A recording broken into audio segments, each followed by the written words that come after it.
Hello, hello, and welcome back to the Burnt Pancakes podcast. I am your host, Katie Fensky, and like always, I am reminding moms that everyone burns their first pancake. Today, I have an incredible conversation with a mom named Ivy Brooks. She became a single mom in the first trimester of her pregnancy and navigated something called tokophobia, which is the fear of childbirth. Empowered by her education, she gave birth vaginally without pain medication. Amazing. I am so impressed. She also practiced many Montessori inspired early development activities with her son before choosing to homeschool him from 3 years and in kindergarten through second grade. As a single mom, Ivy knew she had to make him very independent to help her and his future self. At 2 and 3, her son was doing things that I don't know if I can even get my 10-year-old to do. But I think it's really inspiring to hear some of the things that you can ask toddlers to do and why it's so important. Her unique journey led her to resonate and support the mission of LittleOne.Care, which is a company that created a revolutionary wearable baby monitor that could have served as a valuable companion for Ivy the first 2 years of her son's life. It's the first AI powered and radiation free pregnancy and baby wellness monitor, optimized to track and analyze key aspects of pregnancy and baby wellness, emotional bonding, and well being, safety, and physical and mental development. I think you are really going to be inspired by her journey and love hearing her open and honest conversation about all things motherhood that maybe not are not always talked about. So please enjoy my conversation with Ivy. Ivy, welcome to the podcast. Thank you so much. I'm so excited to be here. Yeah, I love chatting about motherhood and all topics of motherhood. So I know you're going to be a wealth of information for us. So why don't you start by telling us where you are, how many kids you have, and age, if you feel comfortable sharing that. Sure. I am in Las Vegas, Nevada. Interesting place to be a parent of any kind, but I'm of the single variety. So I'm a single mom of an 8-year-old boy. So that matters too. Yes. Yeah. Oh my gosh. I have an almost 8-year-old boy. Well, I have 3 boys, and I can tell you it's it's a busy, busy life. Right. You're I constantly love the moving. boys. It Yeah. is. They, It is so they're fun. energetic. Yep. Not what I was expecting, but love it all the same. So you became a single mom during pregnancy, and your pregnancy experience, I think, is something that other moms can learn from and connect to. So can you tell us a little bit about that experience? Sure. I never planned on being a mom really. Like it wasn't something I was like anti. I just didn't really think about it. Like when I was younger, I know lots of little girls, they imagine their wedding and things like that. I was never that girl. I was kind of a tomboy. I love my me time and I'm very smart and intellectual. I like to explore a lot. And that wasn't something that was at the top of my priority list. um, and then, yeah, where do I go from there? Um, I moved to Las Vegas from Minnesota, just kind of exploring, like I was talking about. And yeah, kind of got pregnant unexpectedly, and everything changed after that. So I went back to Minnesota to have my baby by myself, and I don't know what to say about that. That It's it must have been a different experience than what I went through. You went to doctor's appointments by yourself, or did you have family go with you? What was that like? it was like 100% by myself, most of everything. Like my dad actually flew to Vegas, helped me sell everything, and we packed up my car and we drove almost the entire way back, which is a long drive when you're pregnant, crunched up in a car.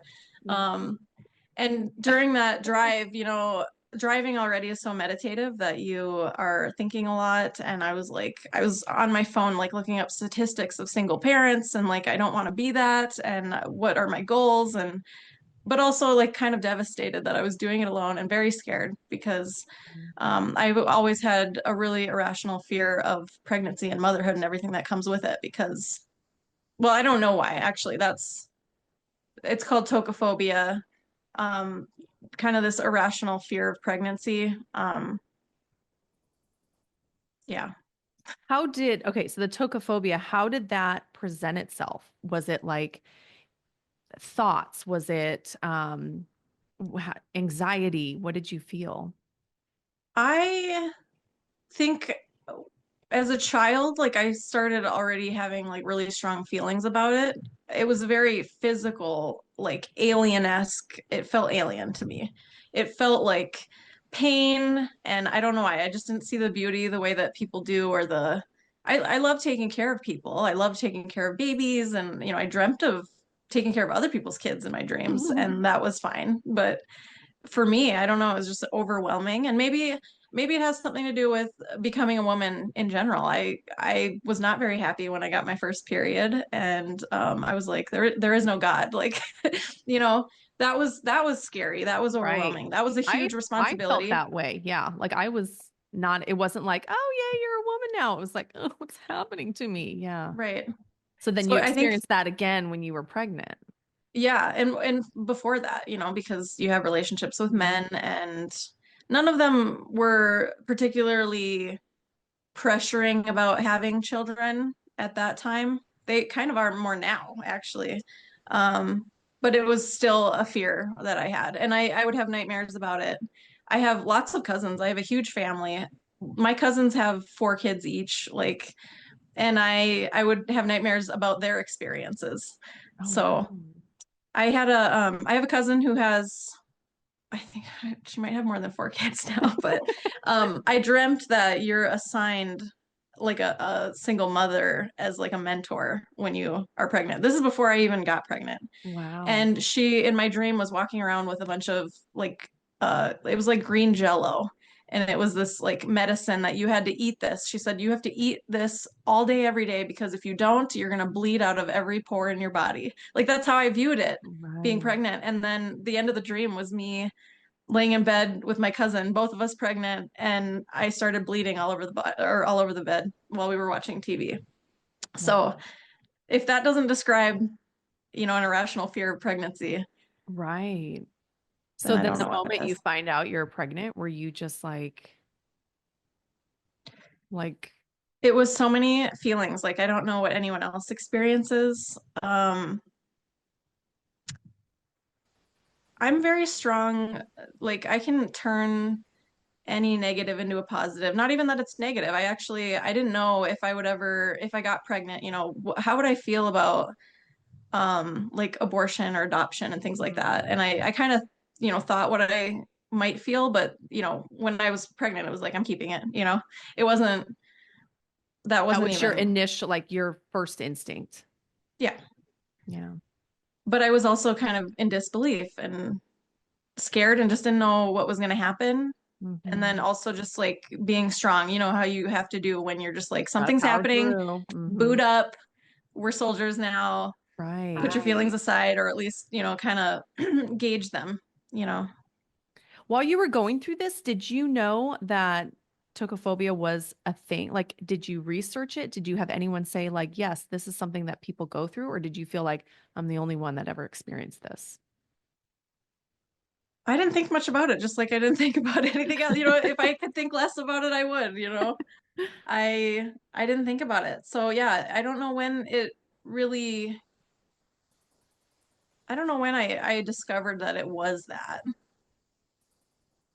because the whole thing was just so overwhelming. I mean, I had a lot to do when I got to Minnesota. Like I had Right. to get myself a place to live. I needed jobs. I got multiple jobs. I was in a program for kind of more, usually it's like more at-risk youth, that are pregnant. So being treated like an at-risk youth was interesting when you're 25, but like they didn't know who I was at all. So I was like, you don't know who I am. Like I'm gonna figure this out and I'm gonna Yeah. succeed and I'm gonna be a great mom and it's okay. I'll tell myself that, But yeah, they were very kind of pro-adoption. So I shut that down Oh, immediately. that Yeah. must have been really hard to hear.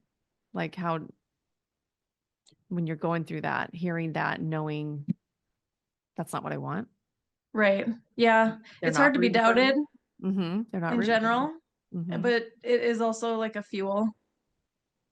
And I don't know. I do feel like I'm not religious, but I am very spiritual. And this was like God was, I feel, right by my side the whole time.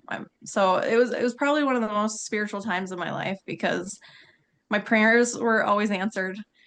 I mean, the whole time I was keeping like an abundance log because I had no money. I was in debt like $5,000. And, that's kind of a small amount actually compared to what people are experiencing today, but we're all different. I shouldn't say that. But I would be like, I'm gonna lean into this. I'm gonna be healthy. I'm gonna go get a blender and I'm gonna eat smoothies. And then like I'd go to Target to get a blender and just pick out whatever full price. And then I'd get to the register and they're like, oh, this is like 93% off. Like just really weird Yes. stuff. I got checks in the mail Wow. for like lawsuits that I really wasn't involved in, just Uh-huh. random. Like, how did they even find me? I had a new Wow. address. Yeah, Okay, so what's your technique? Do you for that manifesting. right for manifesting law of attraction? Do you journal? Do you I mean, I have a money plant in my house right now, money I tree. see Like your background looks like it a almost vision looks like board, a, it yeah, does. right. I love that. I was very into like meditation and just like as pure as possible, like Mhm. meditation, prayer, to me, those are like the same thing. I'm Right. constantly in a conversation with God. So it just was that I was alone Mhm. and all I had was God to talk to a lot of times. And that was sometimes, scream crying in my mobile home. But Yeah. it just worked out. I actually had I had a stone that I got. I'm not into crystals too much, but I just having little trinkets to represent things sometimes is just a good reminder to carry around. And I had one for my son's dad, and I definitely kind of manifested like reconnecting in that realm. I would take my baby in my mind and like show him around his dad's apartment, like because I would remember, every little detail of that Mhm. kind of thing. So Just visioning and vision, yeah, yeah. I'm a visualizer, but I really think that Yeah. everybody has different ways of connecting Mhm. to the magical side of life, and to me, Yeah. all of it is prayer. It's prayer in action. Yeah. Okay, so you go through this pregnancy and then you decide to have an unmedicated birth. Like, how did that happen?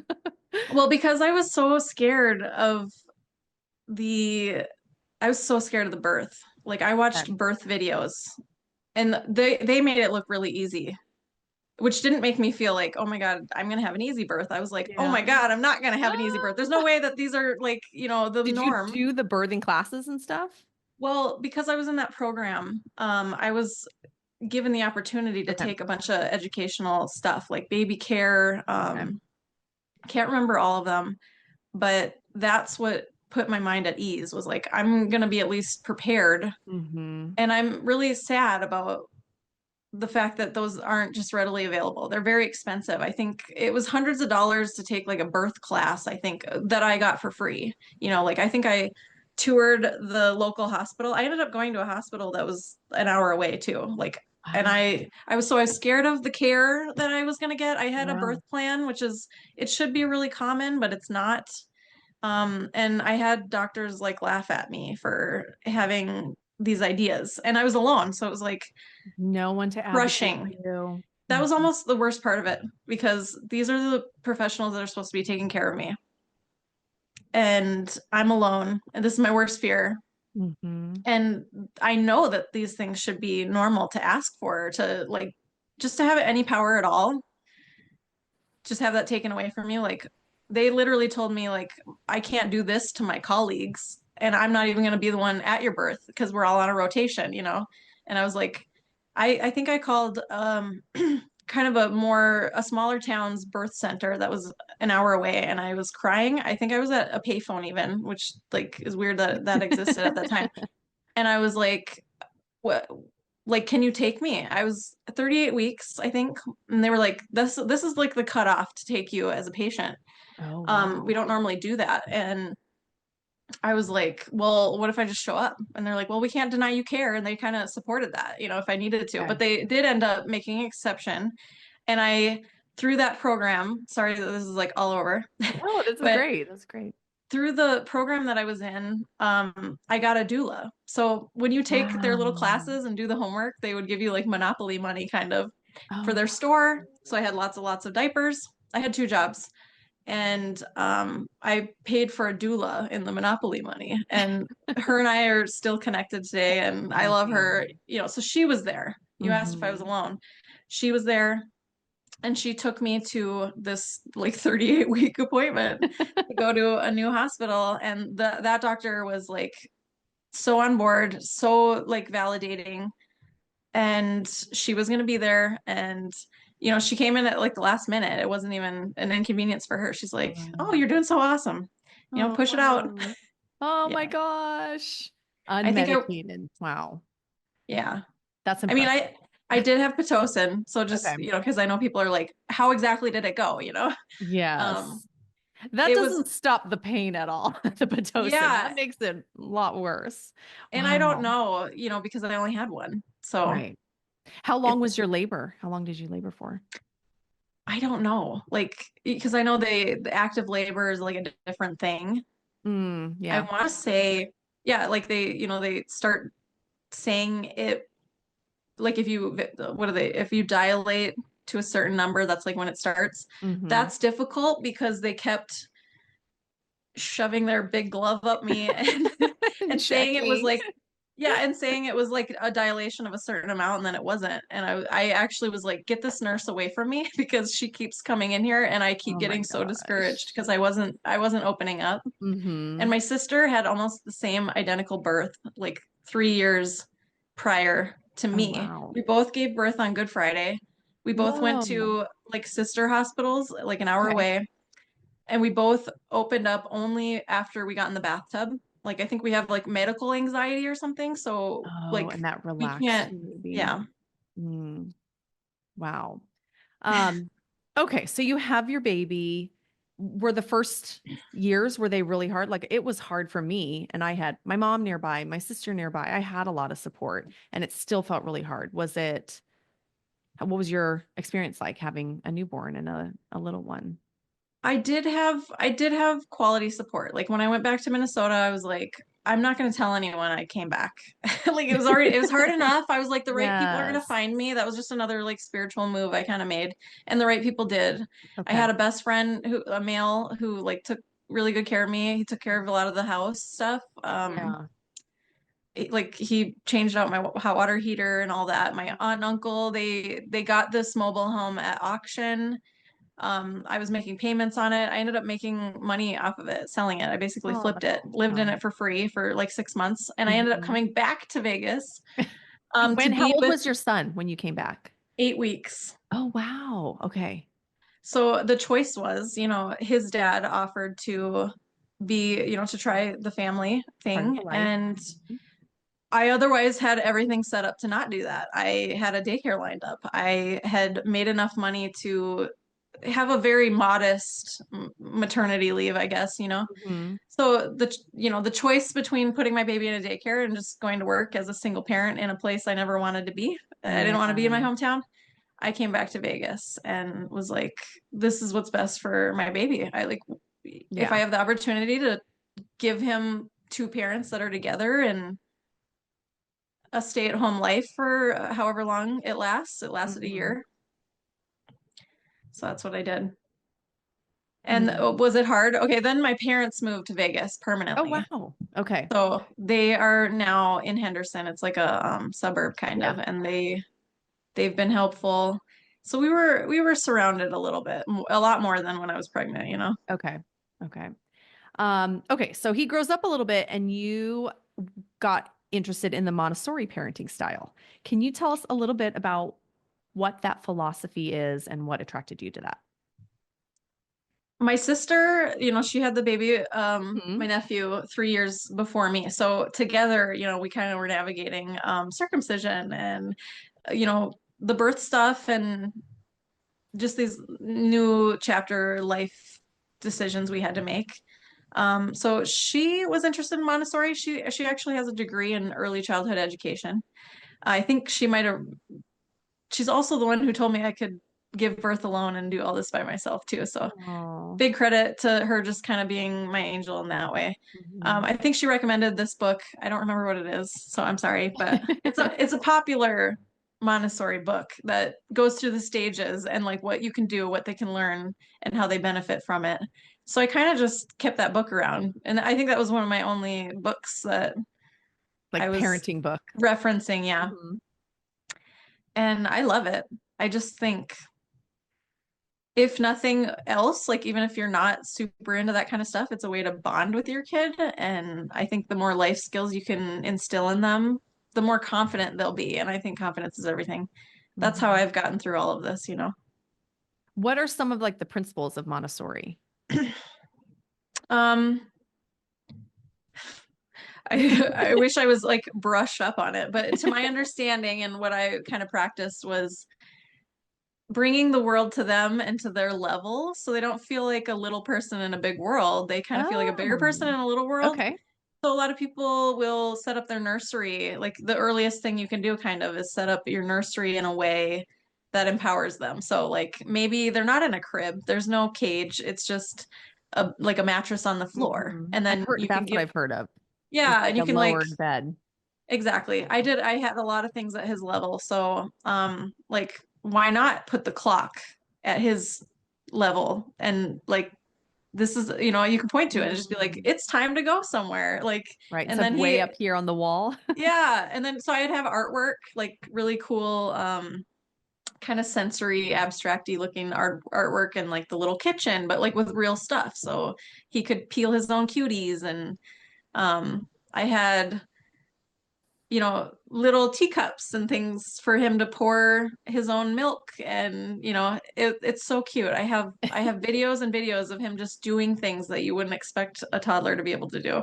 So Even the cute. swimming. I mean, go if you want to geek out about something that kids can do that you're like, what? It's the babies that swim. I tried. I really tried to get Oh him my to God. be, It's amazing. The ones that like will flip themselves over and just like float on their back. Yes. yeah, But now it's I have a crazy. 6-year-old who still can't swim yet. We don't Right. have a pool, so it's hard to practice. Yes. So Right. Montessori is a lot of like teaching independence, right? Yeah. What were some things that you like he could do that probably the most of us aren't having our kids do yet? You said pour his own milk, Right. or get his own He, milk. you know, we had little routines. He had to go to daycare so that I could work, and I'd pack his lunch, but he would be responsible for carrying it. Like, I know that's not like Yes. a No, that's great, huge. That's yeah, huge. I still see kids like fifth graders where their moms pick them up from school and the mom has it slung over their shoulder. I'm like, how do you do that? Let them yeah. carry I'm their own like the backpack. opposite of like the Mm-hmm. helicopter mom. Like, yeah, I'm like, you can do it, you know. Yes. So he would hang up his own jackets, and I think it's really important to learn cleaning skills and organizing skills at an early age because Okay. it How do you really teach translates. organizing? I would love to know what Like, were some things you did. you know, I didn't do this early, but like now it's like your dirty clothes go in the dirty laundry basket. Like that's easy. But That's the earlier easy, you right? start that, yeah, yeah. Easy. The boy moms, yeah. So that's one thing. Even just having them kind of sit around while you're having to do something that they then can appreciate, like the I am doing laundry Yeah. and things Yeah. like that. And the cooking, I liked to involve him in that. So I think one of the earliest things I had him doing was like the Pillsbury dough Mm-hmm. and kind of rolling the hot dogs in it. And Yes. then we Yes. would put it in the oven. You know, I would do that part, but he Yeah. would prepare it. Because I've heard too, it makes them better eaters when they're involved in the food process. Oh yeah. They definitely he was a great eater when he was little. Very adventurous. You know, I guess maybe this type of stuff made him passionate too. Mm-hmm. Oh, I love that. So you decided to homeschool him initially. What drove that choice, and like what were some of the benefits that you saw from homeschooling? Um, the reason why we collectively, with my co-parent, decided to was the kindergarten year, although he got into a really good school and he did go there for 2 months, it was very uncertain. It was like 2021. And Okay. Yeah. it was Oh like I gosh. think Yeah. the second year of COVID, Hmm. and they had just decided and let everyone know we are going to return to the buildings instead of doing the on school thing or the online Hmm. thing.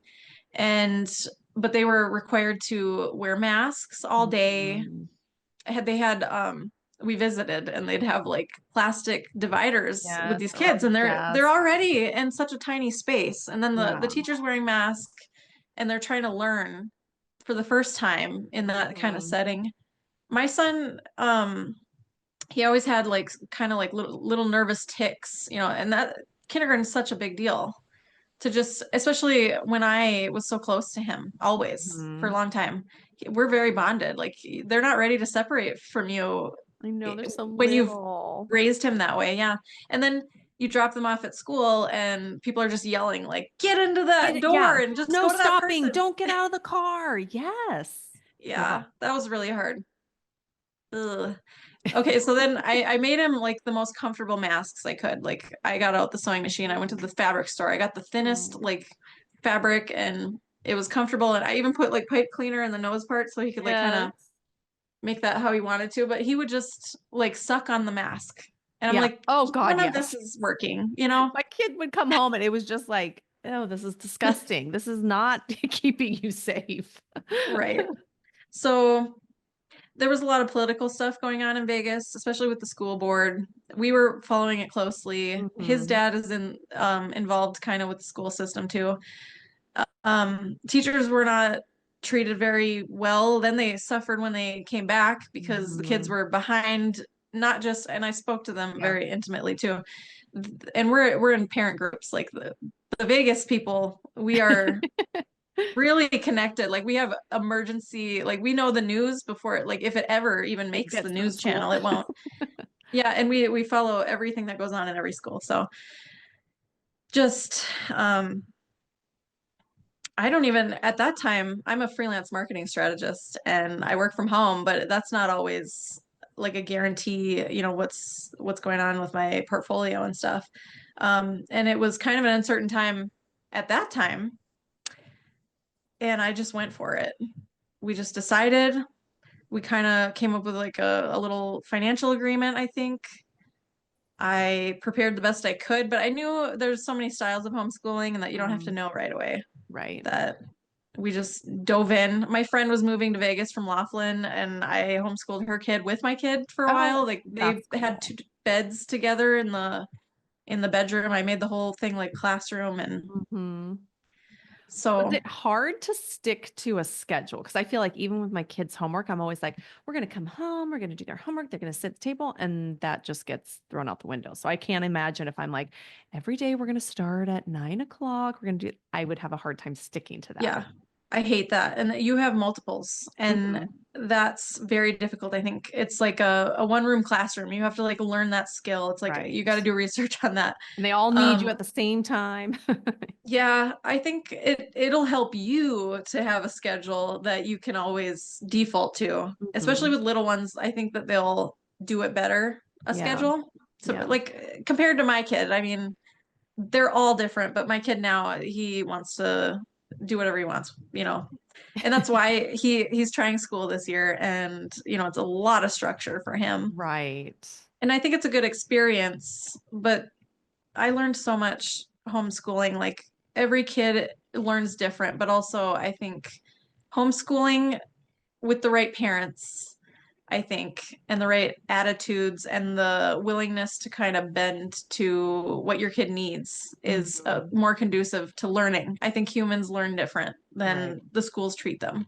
Oh, I agree. I mean, I feel like 30 kids in a classroom with a bunch of very wiggly, active Yeah, boys, that's not made for them.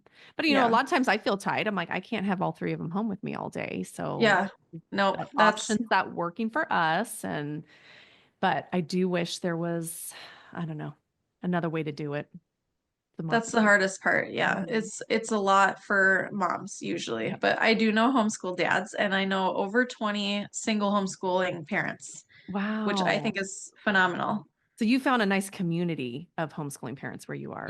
Yeah, most places I think have a bigger community than you know. Hmm.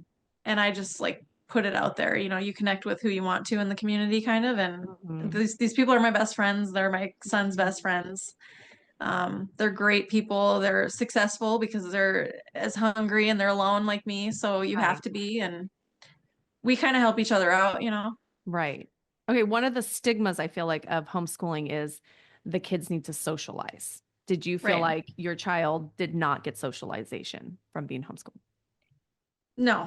Like I'm very outgoing, he's very outgoing. I put together I have a nonprofit for homeschooling now, and it was about putting things together that were social and educational that weren't out there already, because there are Hmm. so many. There are really so many educational things and social things, but it kind of depends on the parent, because if you have a parent who has social anxiety, then it kind of gets passed down to their kids, or it definitely, whatever a parent is it's going to affect their kids. So Right. I kind of talk about that online whenever it kind of comes up, because I'm like, there are homeschoolers that hate how they were raised, and Hmm. they have whole organizations about how they're kind of against homeschooling. Huh. But just like any school system, it's, you know, Absolutely. I mean, there's no perfect option. I mean, here, those kids will say that, but my son says every day, don't send me to school. It's torture. yeah, I'm like, okay, it's not torture. It's maybe exactly. boring for you, but Yep, who knows what he'll say when he gets older. My mom forced me to go to school. right. They all have their own perspectives. And I'm really, the biggest thing that I'm sick of hearing about homeschooling, I think the homeschoolers get really defensive about anything that is said negative about homeschooling. And I think it would be better if we could all just be honest. Like, Hmm. homeschooling's very hard. Yeah. And Not everyone is meant to do that. Right. yeah, it burns us out. It burns us out. Hmm. It's like constant pivoting, and it's different for everyone. And we all have kind of untold stories, I think. Right. So, but and everybody doesn't want they fear regulation and things like that, so they Yeah. don't talk about it, and they kind of influence each other to just shut up about the bad things. But Yeah. Yeah. it is not a perfect solution. Right. I'm like, if my son being in school now, I'm like, this is great for all of us to see what this is like. I have a greater appreciation for school systems, not Mhm. the system actually. It's the system I think that's failing everyone, but these teachers, they deserve better. The kids Right. deserve better. Um, they're really trying, Hmm. to fix it. Right. And there really is no perfect option. Yeah. Yeah. Even But like the school that's like so amazing, there's still going to be something that someone's like, well, I didn't get an email yet. Or, just like yeah, it's never going to be perfect. So, right. okay, yeah. Okay. I want to talk a little bit about LittleOne.Care. So you've partnered Okay. with like a technology company for baby monitors to support moms. Can you tell us a little bit about that and how you found them? Yes. Okay. So, like I said before, I'm a freelance marketing strategist. And when I saw this baby monitor, it's called the Allura Baby Wellness Monitor. It's meant Mhm. to be worn while you're pregnant. And then when you give birth, you transfer it to your baby. It's a wearable monitor. It's kind of like a fit tracker, Okay. but it replaces all kinds of apps. Like when I was pregnant, I would have had, I breastfed for 2 years. Mhm. So I did the breastfeeding bracelet. I was trying to keep track of like Yes. right Oh boob, my left gosh, boob. yes. Now I have lopsided boobs What because of time? it. Oh my gosh, how long? Yeah, I fell Yeah, asleep. all of Shoot. that. I didn't do the sleep training thing, but like I wish I did. And the education piece for me was so important while I was pregnant and Hmm. after, because I was a freak about like just you can't learn it all. But Right. LittleOne.Care with the baby monitor and the complimentary app, like the app kind of trains you to be a better parent, like that little 1% every day. And it gives you all these tools that like I wouldn't have even known that there is, like the sleep training and being able to easily track your baby's sleep. You can manually enter when you're putting them down. The feeding schedule, the diapers, so like you find out basically with this data that you're collecting, If they're having allergic reactions to stuff, like even when you're breastfeeding, if Oh, they're pooping really wow. bad because of something you ate, you can kind of see the Wow. patterns. It's Yeah. awesome that way. But I mean, it's loaded with stuff. You know, I probably would have liked to add his dad to the app, and then, we can work together on things and he can feel Mhm. connected while he was away because I was a stay-at-home mom. We had a big disconnect, and I think the first year in a relationship is extremely hard with a baby. And that the more you can feel like a cohesive team, and dads can feel like they're really important because they are. Like his Mhm. dad had stronger fatherly intuition than I did.